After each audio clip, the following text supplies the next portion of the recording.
Yo creo que el diseño a ver, la gran utopía de la Bauhaus del diseño, ¿no?, era la democratización.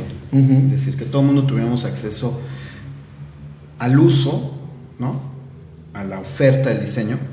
Y hoy, como tú lo planteas, ¿no?, que todo el mundo tuviéramos acceso a ciertas prácticas, ¿no?, que tienen que ver con una necesidad humana, que es la necesidad de la experiencia estética, que está ahí en el diseño. Por eso el diseño nos atrae a todos, ¿no? Porque te acerca, te da una posibilidad de entrar a la experiencia estética a través de ciertas prácticas en las cuales hay un dominio técnico y hay un resultado, ¿sí?, en el cual tú descargaste una emoción, ¿sí? Y eso es lo que finalmente pasa cuando alguien está haciendo, repito, caligrafía, quirografía, cuando le dedica una parte de sí a algo que tendría finalmente, ¿no?, que ser completamente utilitario, que es poner un apunte, pero que al final resulta una pieza personal, ¿no?, resguardable, coleccionable, e incluso, como lo vemos en redes sociales, ¿no?, publicable, claro, ¿no?, y apreciada además, ¿no? Creo que ese tipo de prácticas, ¿no?, sensibilizan a las personas respecto de el punto de arranque, digamos, para el diseño. Yo no les llamaría diseño tal cual, ¿no?, que era un poco lo que decíamos al principio, de cómo la palabra se presta a un uso, digamos, bastante aligerado, ¿no? Pero sí es, por supuesto, el acceso a cierta empatía, a cierto conocimiento, y eso a cierta práctica, como nos pasa hoy con las artes, las llamadas bellas artes, ¿no? Hablemos de política, derechos humanos y diseño. Uy, eso está re bueno. Está re bueno. En tu experiencia, en tu genialidad, en tu maestría, Luis, ¿qué podrías sugerirle a la gente diseñadora joven para que su trabajo sea valorado, respetado, remunerado? Porque me parece ese es otro tema laboral, político relevante de las personas que diseñan. Considerar que el trabajo que hacen no vale lo que ellos quieren que cueste.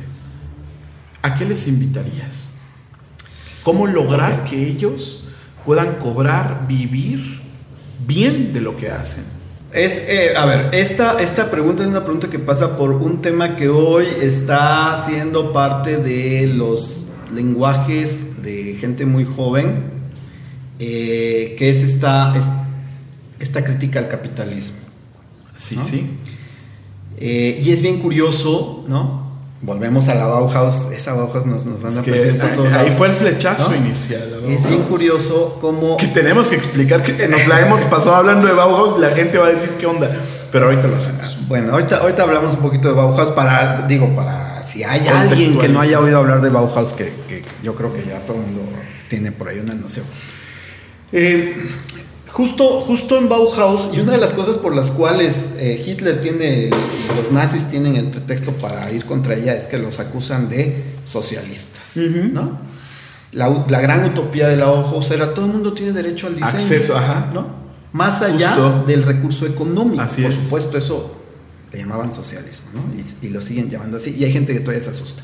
De alguna manera, o bueno, no de alguna manera, completamente el proceso capitalista, ¿sí?, abarcó a la práctica del diseño, como ha abarcado a las artes, como ha abarcado a todo, ¿no? El modelo capitalista en el que estamos metidos todos y del cual yo no sé si podamos escapar. Como dijera alguien, es más fácil pensar en el fin del mundo que en el fin del capitalismo, ¿no? Y ojo, alguien va a decir, ¿cómo habla del capitalismo y trae un iPhone? Porque ese es el argumento más chafa que hay. A ver, no. Hacer un análisis sobre el capitalismo. Esas son falacias. Claro, son falacias. Absolutamente. Pero bueno. Pero ya está viejito mi iPhone, por cierto. A su favor. A mi favor, por favor. No, y justo tiene que ver con eso que dices. El diseño entra en esta vorágine capitalista, ¿no?, en donde hay una imposición que no solo tiene que ver con la ley de oferta y la demanda, sino también, por supuesto, tiene que ver con una condición de explotación humana, ¿no?, en la cual el trabajo del diseñador muchas veces ha sido infravalorado porque se le considera la producción, se le considera como una producción de segundo orden, como que no es necesario. Hoy volteamos a ver, y por supuesto es necesario y está en todo, ¿no? Y el gran diseño, entendido como el diseño que resuelve de la mejor manera las necesidades humanas, es el que nos demuestra el valor que puede llegar a tener, ¿no? Pero pasa como en muchas prácticas, ¿no? Esa plusvalía, ¿no? No termina en el diseñador mismo, sino en una serie de diferentes, actores, ¿no? Que están dentro de este proceso y este modelo capitalista. Sí. Y entonces, bueno, pues ahí evidentemente el diseñador en sí mismo queda en uno de los extremos de la cadena, ¿no? Y no es el receptor de la gran plusvalía de lo que ese diseño produce, ¿no? Bien. Entonces, aquí lo que tenemos es un modelo, es un proceso capitalista, ¿no? Que va mucho más allá del propio diseño, ¿no? Y decías, y ahorita al plantear este tema decías, hablemos de política, derechos humanos y diseño, ¿no? Hay fenómenos bien interesantes, ¿no? En la historia del diseño que nos pueden hablar de estas otras alternativas. Alguna vez con alguien lo decía, ¿no? Platicando decíamos, bueno, hay otra posibilidad para el diseño. No, miento, decía, si no hay capitalismo no hay diseño. Y entonces le dije, a ver, no, espérame, ¿no? Está la gran escuela de cartel polaco, sí, ¿no? Mientras Polonia era un estado perteneciente a la Unión Soviética. Y ojo, con esto no estoy ni defendiendo a la Unión Soviética ni colocándome en una condición necesariamente Mira que durante capitalismo de socialismo. La sesión de hoy has prevenido que no eres socialista. ¿Queda claro? Lo soy, pero muy en la esencia. No, lo soy en la medida en que el diseño, creo que el diseño debe darle solución a muchos problemas de muchas personas, indistintamente de su acceso o no al capital, ¿no? En la primera etapa del triunfo de la revolución socialista, ¿no? Mencioné hace ratito a Lisinski, por ejemplo, ¿no? Estos diseñadores completamente comprometidos con la causa, ¿no? Está el cartel cubano, ¿no? Es decir, sí, el diseño por supuesto se puede practicar en un modelo no capitalista, ¿no? Por lo tanto, ¿no? Este factor que tiene que ver con el cobro, los costos, la buena o mala vida que podamos llevar de repente los diseñadores, va más allá del propio diseño, de la práctica del diseño, y tiene que ver con un modelo económico, ¿no? Para ir cerrando, tengo una compleja dinámica para ti. Atrevida. Híjoles, qué fuerte. He seleccionado algunos ejemplos que relacionan diseño, estética, arquitectura de la ciudad de Oaxaca y que sometieron a todo mundo a un debate. El primero de ellos fue, no sé si recuerdas, cuando el Centro Cultural y Académico San Pablo se abrió, había un hotel del lado de la calle de Reforma, Fiallo, ¿no? Y ahora está muy simple. Muchos y muchas oaxaqueñas empezaron a decir que eso era una afrenta al diseño original de Oaxaca, porque antes había, creo que, herrería, balcones y demás. ¿Cuál es tu opinión al respecto? Okay. Tu opinión contundente y final respecto a ese caso, porque ya es un caso cerrado. Claro. Pero, ¿cuál es su opinión final? Después de esto me van a cancelar. A ver, sí recuerdo, ahorita mientras lo describía, estaba tratando de recordar el nombre de este hotel que era Hotel por años. San Pablo, igual, ¿no? Hotel San Pablo, Hostal San Pablo, una cosa así. Bueno, sí. Por ahí hay fotos, está documentado, sí, si alguien lo quiere revisar.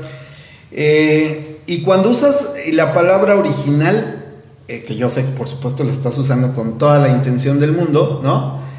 Me hace conoces. Me di cuenta, está muy chido porque busca en este dominio del lenguaje que tú tienes, ¿no? Me permites, ¿no? Como entrar a debatir de entrada. ¿A qué le llamamos original? ¿No? Oaxaca es una ciudad que se ha transformado durante toda su existencia. Incluso es bien interesante esto que pasa con San Pablo, por ejemplo, porque cuando se hizo precisamente esta obra, se descubrió, y allá adentro tienen parte de los vestigios, ¿no?, de que sí había pobladores ahí, porque durante mucho tiempo en una buena parte de la historiografía de Oaxaca se ha mencionado que en esta parte del valle no había pobladores, o sea, no había una ciudad, un asentamiento importante, sino que estaban colocados hacia Sachila, en fin, ¿no? Y ahí parece ser que descubren que sí. Bueno, entonces desde ahí podemos empezar. ¿Qué había ahí, no? ¿Qué tipo de construcciones había? Durante el largo periodo del virreinato, ahí se edificaron diferentes huertos, ¿no? Bueno, estaba el huerto de los dominicos, fue el primer templo dominico, ¿no? Uh-huh.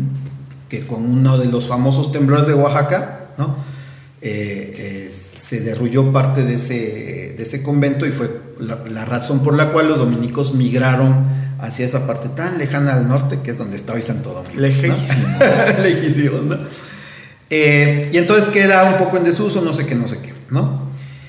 Esa parte precisamente de San Pablo era en la calle de Fiallo no existía, ¿no?, por supuesto. Eso era el atrio de la iglesia de San Pablo, ¿no?, de la cual hay una parte del vestigio y otra parte se derrulló, y ahora se conserva el jardincito ese, el jardín San Pablo, ¿no?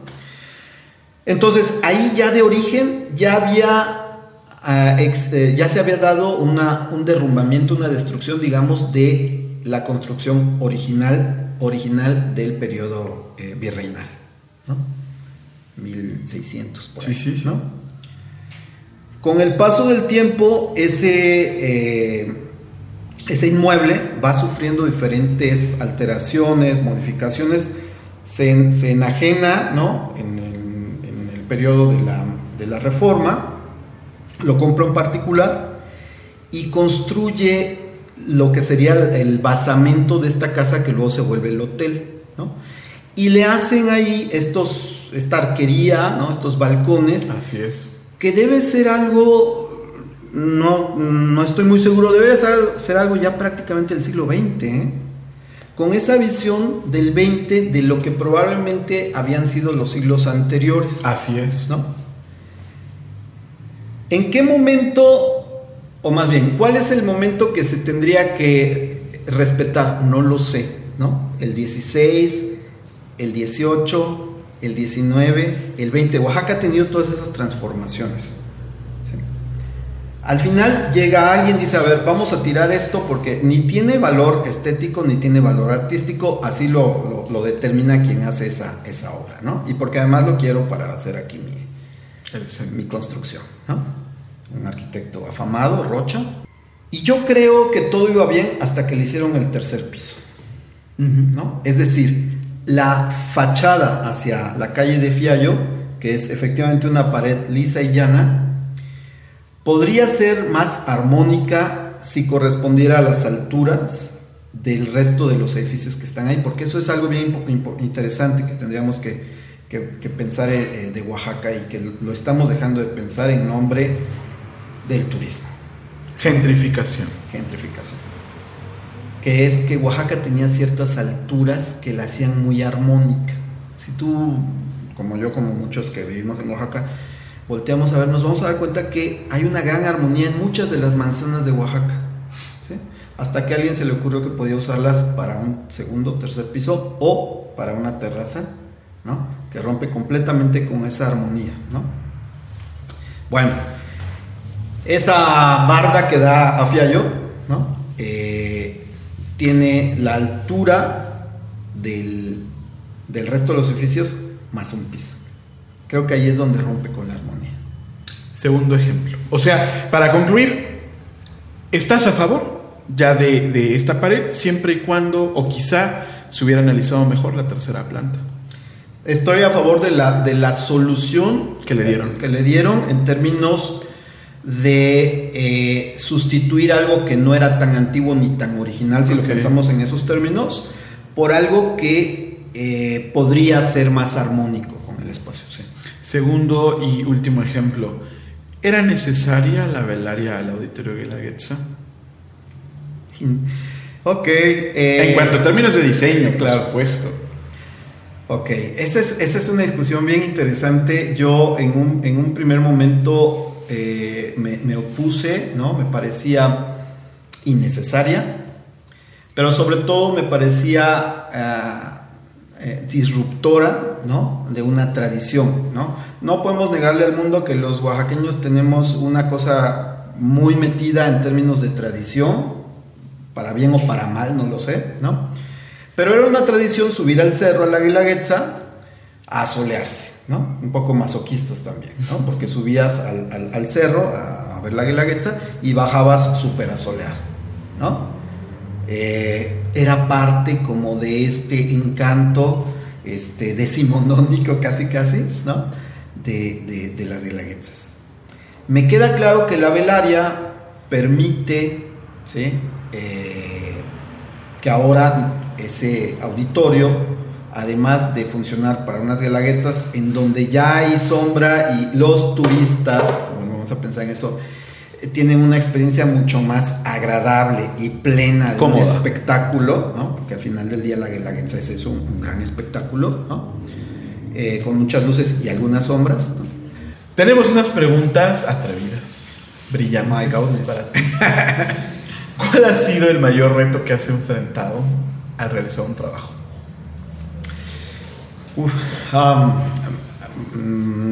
No sé, viene a mi cabeza varios.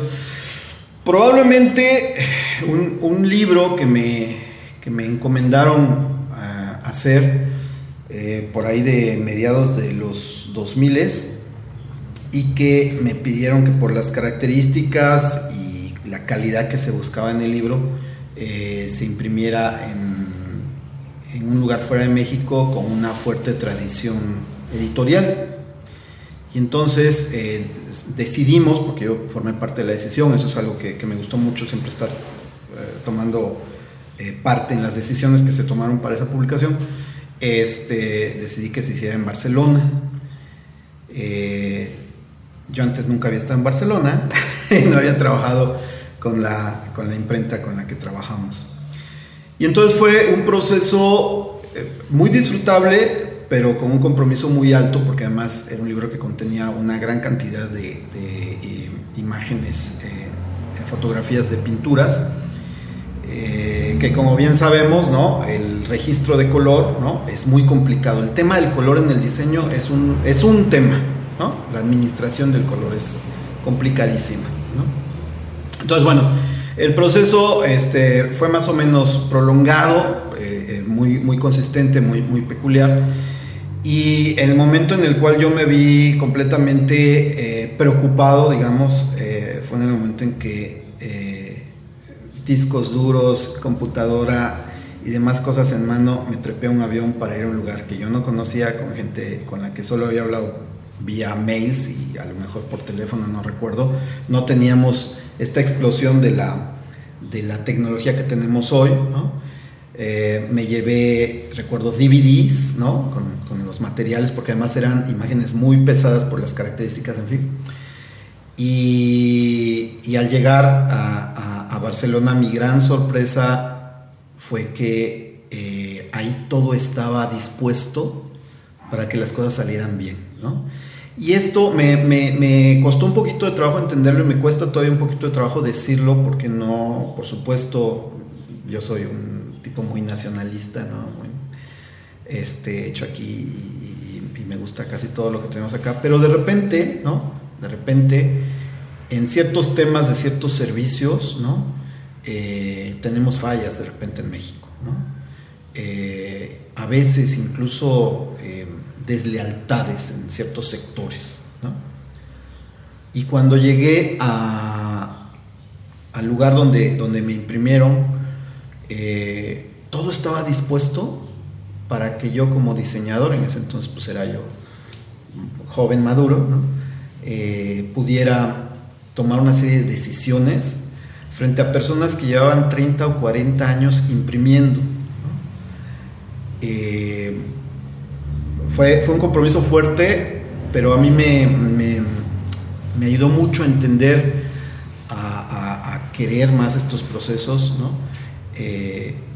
Por el mutuo respeto que había, ¿no? De repente frente a mí, un hombre frente a máquina, ¿no? Para las pruebas a pie de máquina, ¿no? Un hombre de, en ese entonces yo creo 60 años, ¿no? Con toda la experiencia del mundo en la impresión, ¿no? Preguntándome si yo lo veía bien y autorizaba el tiro, ¿no? Fue muy fuerte, ¿no? Tomar esas decisiones, pero creo que fue una experiencia que sí me hizo transformar, sobre todo en el sentido de cómo vemos estos procesos y de cuán importante es que cada uno de los actores que operan dentro del proceso vayan colaborando en el sentido del producto final, no en el sentido de la persona, sino del producto y de hacia dónde se enfoca, que es el usuario de ese objeto.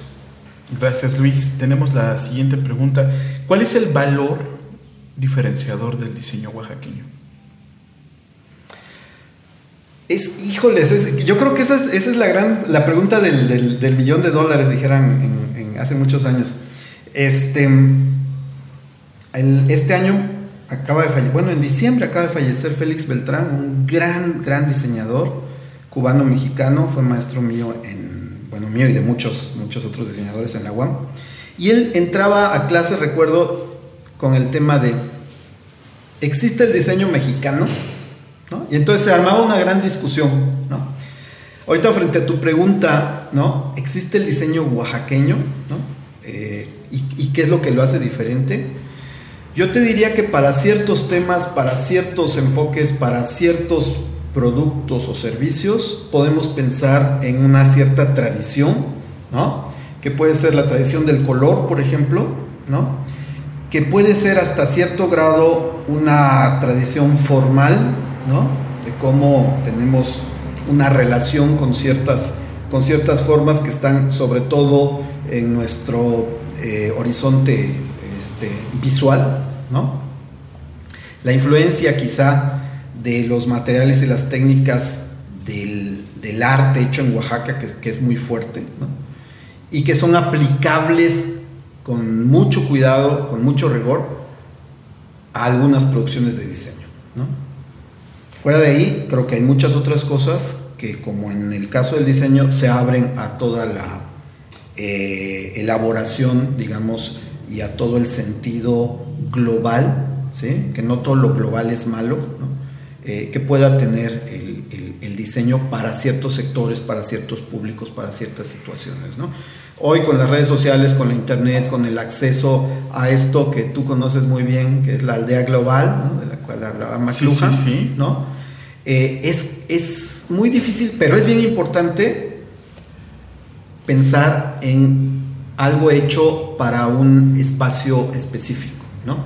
Es decir, es complicado, pero no puedes dejar de pensar en eso, ¿no? En dónde estás colocado, cuál es tu tradición, ¿no? ¿Qué hay antes de ti? ¿Qué hay a tu alrededor? ¿No? Y en función de eso, plantearte si el proyecto requiere de estos componentes y hasta qué punto tú permites que esos componentes formen parte de esas soluciones o de tu toma de decisiones. En esta cápsula de preguntas, Luis, ¿cuál es tu proceso y tu espacio ideal para crear? Vuelvo a la UAM. La UAM me enseñó durante los 12 semestres que cursé la licenciatura. En cada semestre tuve una materia de metodología, ¿no? Y es algo de las grandes maravillas de la UAM y de lo cual vivo agradecido con ella, ¿no? Me enseñó que el método es bien importante y el método plantea, ¿no? Tener un punto de origen, ¿no? Pasar por una serie de etapas o pasos y conformar una solución que gracias a ese método siempre puedes revisar, siempre puedes volver a hacerle preguntas, ¿no? Yo diría que para mí es bien importante el entorno, ¿no? Lo acabo de decir en la pregunta anterior, ¿no? En la respuesta a la pregunta anterior. ¿Cómo vives tu entorno, ¿no? ¿Cómo eres consciente de lo que está a tu alrededor? Porque lo que el diseñador hace, lo que los diseñadores hacemos finalmente es incidir en ese entorno, incidir en la vida de alguien, ¿no? ya sea que te metas a sus ojos, o te metas a su casa, o te metas a donde te metas de la vida de esa persona, ¿no? Tienes que hacerlo con un cierto grado de conciencia. Y por lo tanto, ¿no? Tienes que haber observado tu entorno, y el entorno, por supuesto, de a dónde va a parar lo que tú vas a hacer. ¿Qué libro? ¿Qué lugar? Híjoles. ¿Qué libro? ¿Qué lugar?